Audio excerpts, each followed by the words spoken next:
বৃক্ষ দিয়ে সাজাই দেশ, সমৃদ্ধ করি বাংলাদেশ। এ প্রতিপাদ্যে কক্সবাজারে শুরু হয়েছে সপ্তাহব্যাপী বৃক্ষরোপণ অভিযান ও বৃক্ষ মেলা। এ উপলক্ষে আজ জেলা প্রশাসকের কার্যালয় চত্বর থেকে একটি র্যালি বের হয়ে শহরের প্রধান সড়ক প্রদক্ষিণ করে। র্যালি শেষে শহীদ দৌলত ময়দানে অনুষ্ঠিত বৃক্ষ মেলার উদ্বোধনী আলোচনা সভায় প্রধান অতিথি ছিলেন জেলা প্রশাসক মোহাম্মদ সালাউদ্দিন।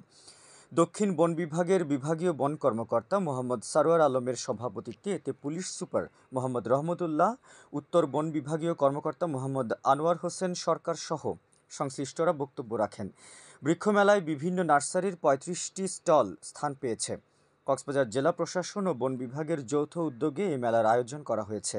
আয়োজকরা জানিয়েছেন, আগামী ২৫ সেপ্টেম্বর পর্যন্ত অনুষ্ঠিত এই মেলা সকাল ৯টা থেকে রাত ৮টা পর্যন্ত সবার জন্য উন্মুক্ত থাকবে।